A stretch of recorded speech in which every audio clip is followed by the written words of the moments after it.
Welcome to the Superhero Sidekick Leadership Coaching Podcast with Joel Smith and Joe Baker. We're here to help you develop your superpowers. This is the Superhero Sidekick Coaching Podcast. I'm Joel Smith. I'm Joe Baker. We're not here to be the superhero. We just want to be your sidekick and help you along in building your business, building your not-for-profit.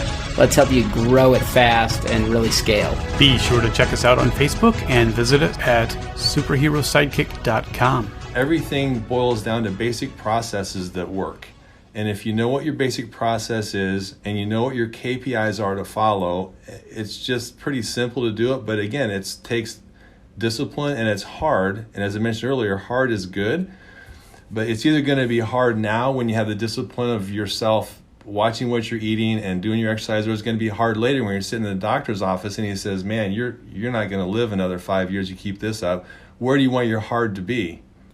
Hey, welcome back. We are talking with Lance Farrell. If you did not hear the first episode with him, go back and listen to it. It's fantastic. It's remarkable what he's done and the kind of change and impact he's making on our country when it comes to helping people with their physical fitness. We definitely need more of people like that. So Lance Farrell is an entrepreneur. He's the CEO of Farrell's Extreme Bodyshaping. They've got 70 plus locations in the U.S. Lance is a 6-degree black belt, and he turned that skill into helping people with their physical health and just being healthy. So Lance, one of the things that you talked about on the first show was just that coaching element and just those 4 elements that you guys talk about. Can you just quickly just kind of go through what those 4 elements were again? Yeah, absolutely. So one of our core competencies we feel we do as good as anybody is fitness kickboxing. And you think about Billy Blank's type model with that, but we're putting a heavy bag out there. And so really helping people become a professional kickboxer in a way. And then strength training, we use resistance bands and also some dumbbells for that, just trying to break those muscles down so they regrow and rebuild and help people feel stronger. And then nutrition, so trying to get people to get off some of the poor choices they may be making and making some better choices with nutrition. And then accountability, so holding people accountable to all 3 of those things in a loving, caring way so they can have the success they're looking for with the results.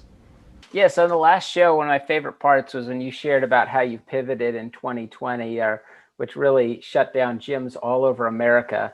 As I work with a number of CEOs, and I'm always telling them, hey, this is a crisis, but what's most important is that we don't miss the opportunity here. I actually, one of my favorite lines is to just say, hey, we don't want a good crisis to ever go to waste. And in a lot of ways, not only are you, did you survive 2020? But really that is what you're doing for people. You're entering into kind of their crisis, I think. And you're kind of saying like, hey, let's have this, let's turn this into motivation. And I'd just like to hear a little bit more about like, you shared in the last show that you shifted the whole thing over to virtual. Now you've got this whole virtual component that is actually going to grow your business. I'd like to know some other ways that you made it as a gym. Yeah, Joe, thanks. We were very blessed to be doing group exercise when this whole thing happened, because if you weren't doing group exercise, I have a hard time figuring out how like a big gym that's got a bunch of equipment can have their people benefit. But since we were doing group exercise, we're able to do those through Zoom and have people actually participate in the classes with coaches watching them and giving them pointers through the Zoom technology. So that, I feel very blessed we're able to do that. Was there a point back in like April and May, because maybe I'll just tell you this.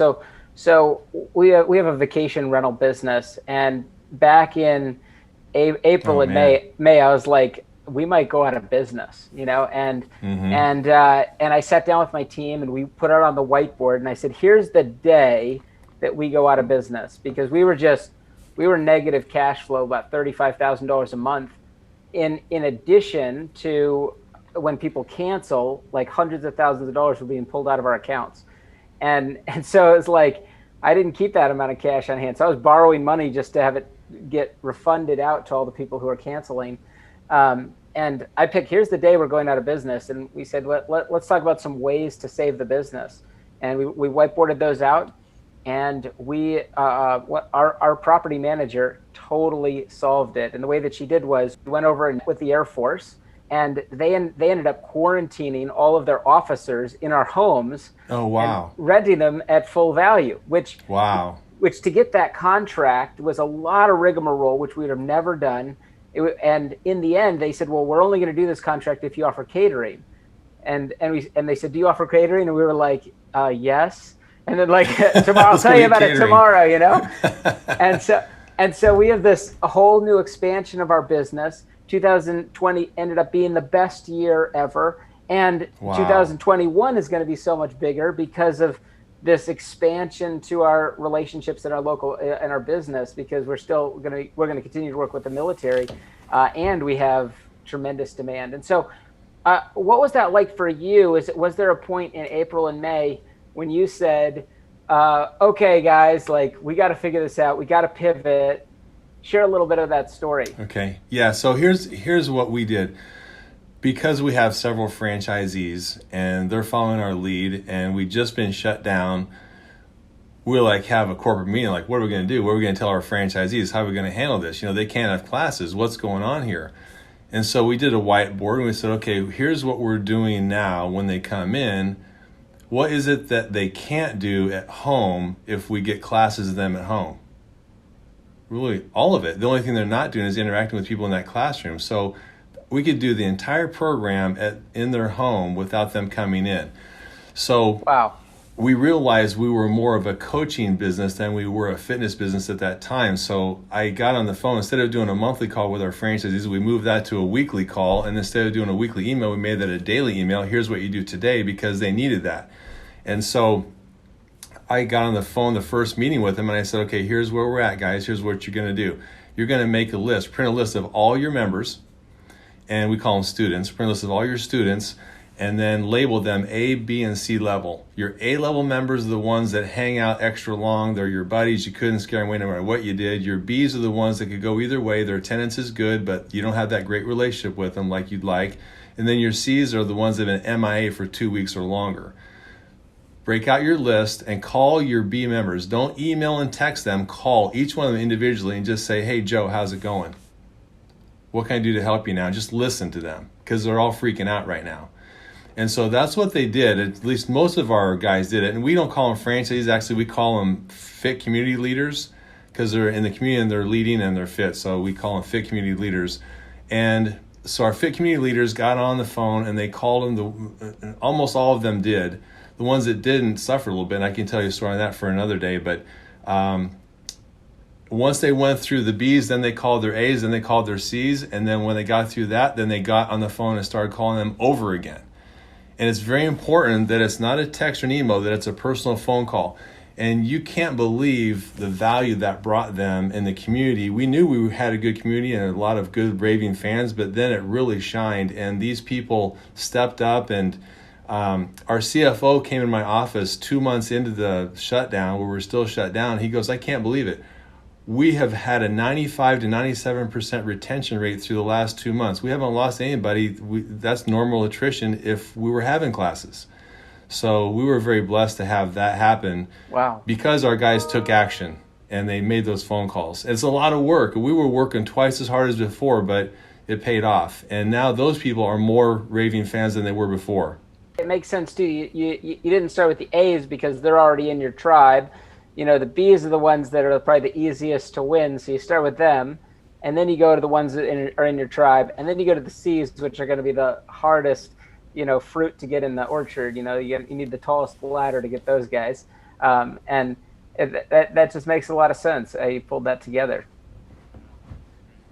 Hey, Lance, I want to shift this just a little bit because I've been itching to kind of get to this topic. I want to know, how does having a bigger purpose drive you towards success? How were you able to incorporate that into your business? I did notice that on your website you had a mission that says to inspire others to live with power and purpose. So can you talk about that a little bit? We also have Romans 12:2 on the back of our student manuals that every new person gets. But what really got this going is after, I think, our second or third session that we did back in 2001, it would have been early part of 2002, we're doing a picnic, and one of the guys there were giving out the $1,000 prize for the one who had the biggest transformation. And one of the guys is over there on a picnic table all by himself. And we'd given the prize out, and I'm looking over this guy going, man, this guy's sitting all by himself. So I went over and sat by him. And I could tell that he wasn't, he still had some transformation to go. He wasn't in the shape he wanted to be in. And I thought maybe this guy's just depressed because he didn't get good results and he's just bummed, So I went and sat by him and said, Chad, how's it going? And he said, you know what? I get choked up. Sorry. He said, this program has changed my life. He goes, before I started, I didn't want to look at myself in the mirror. I didn't want to go to work because I felt so bad about myself. And he goes, I have a new lease on life. I've lost a bunch of weight. I still have a ways to go, but this is saved me. And so when he shared that, I realized that our program was going way beyond the physical, and it was getting them mentally and spiritually in a better place. And we didn't start with this on the back of our manual, but we have Romans 12:2, and that's all it is. And I want people to be curious and go look it up and see what it is. Do not be transformed, or do not conform to the pattern of this world, but be transformed by the renewing of your mind. Then you will know His good, perfect, and pleasing will. All of Romans 12 is awesome, but that's kind of our verse for our company. And I feel like it really hits us where it should be, Yeah. That is a great verse. You guys are certainly doing that. That's what we're trying to get people to do, to stop conforming to eating Twinkies and start eating some healthy food out there. Heck yeah. Right. Hey, Lance, what do you think are some of the biggest roadblocks that keep most people from being successful in business or maybe in their physical health? And are they related? They are related. So in physical health, one of the biggest roadblocks is not applying a little self-discipline. Most people know what they should eat. They know that they should exercise, but they're not making it a priority, and they're not using self-discipline to get where they want to be. And that's no different from a sports team that's trying to win a national championship, or a business that's trying to hit a home run with whatever it is they're doing. They have to have the discipline and just focus on the basics. Everything boils down to basic processes that work. And if you know what your basic process is and you know what your KPIs are to follow, it's just pretty simple to do it. But again, it takes discipline, and it's hard. And as I mentioned earlier, hard is good. But it's either going to be hard now when you have the discipline of yourself watching what you're eating and doing your exercise, or it's going to be hard later when you're sitting in the doctor's office and he says, man, you're not going to live another 5 years. You keep this up. Where do you want your hard to be? I'd rather be proactive and make the hard now with some self-discipline as to suffer the consequences later when the hard is out of my control. Yeah. Now, you mentioned KPI, and that stands for Key Performance Indicators. Can you expand on that a little bit? What would be an example of maybe some KPIs that you use in your industry? So for us, hey, it's number of new franchises sold. It's percent profitability of each franchise location, gross sales. And then you dial it back on the gross sales. How many enrollments are we getting? So how many appointments are we having show up? How many appointments are we making? Work it all the way back. So how many calls are we making? And work it back from that. How many leads are we getting in to make these calls from? And how much marketing advertising needs to go in to generate those leads? Yeah, that's great. So, this is a great example of how, number one, you had to have your skill in place. So you had to know how to help people be healthy. But number two, you've got to have a great business plan too, because you can be the greatest fitness instructor ever and not be able to hit 70 stores if you don't have a great business plan and a great a mind to really follow through with that. Yeah, and coming from the martial arts background, martial arts owners like me are notorious for not keeping good statistics. So that's where we kind of started, that is trying to track some of those things that can make us more professional, to help be more successful, so we can help more people have those results. Because if we don't do a good job with our business and be diligent and frugal in a lot of ways, then we won't be around to help more people. So what are those statistics that are on your scoreboard? Like, what are the statistics that you look at on a regular basis, and are they published on a wall somewhere?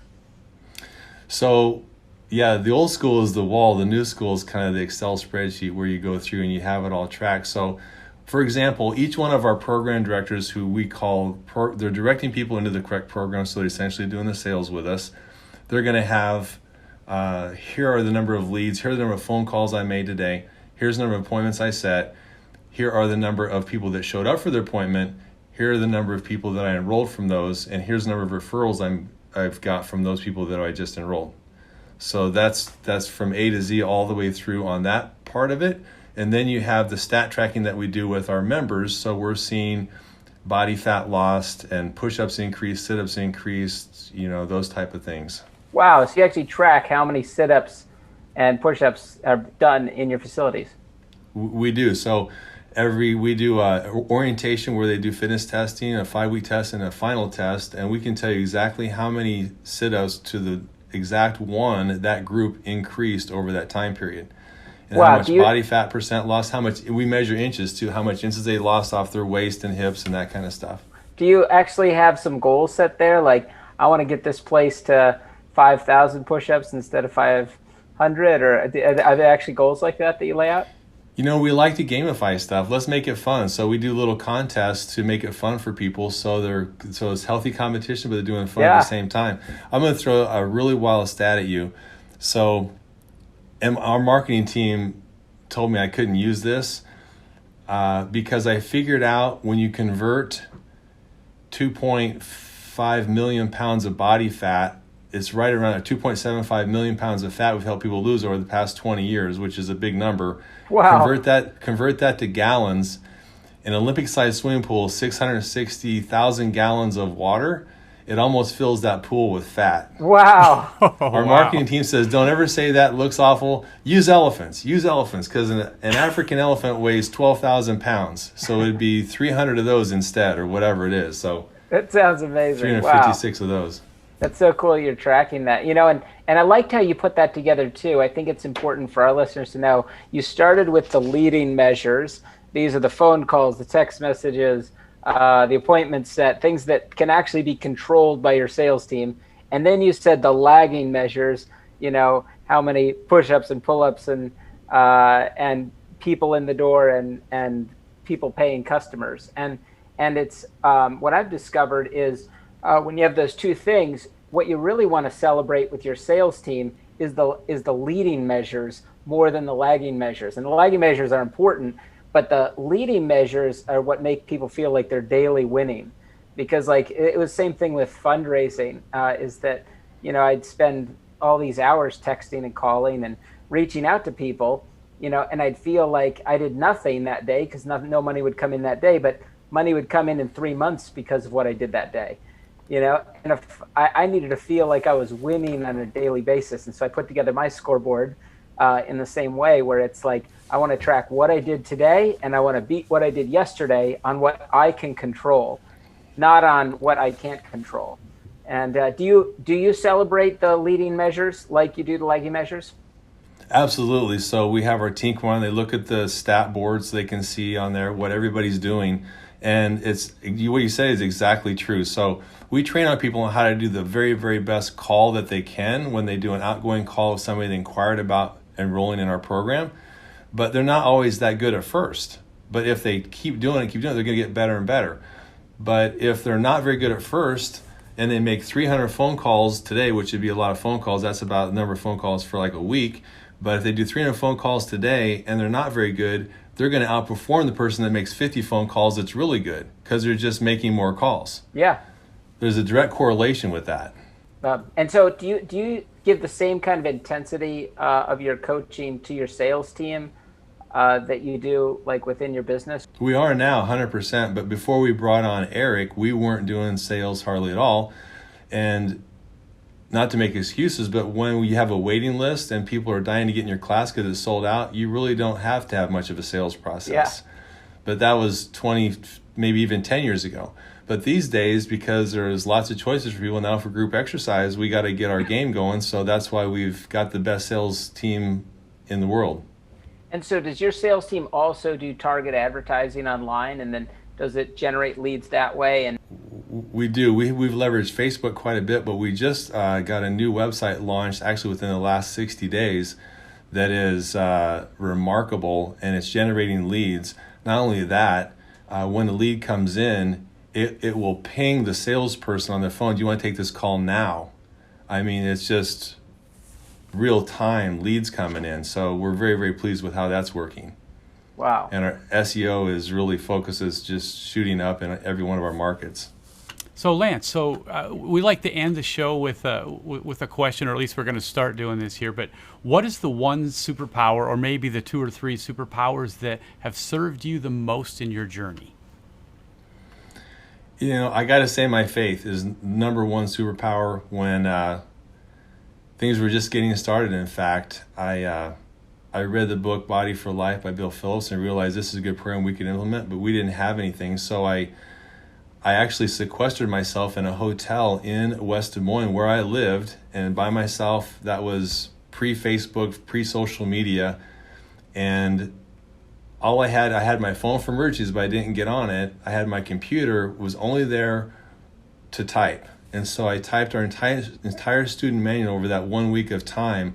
What I did was I would get up in the morning first thing, I would read the Bible and pray, and then I would pray throughout the day, read the Bible, and just type. And so in 1 week, I actually kicked out the manual that we still use to this day that we give to our students when they start the program. So that's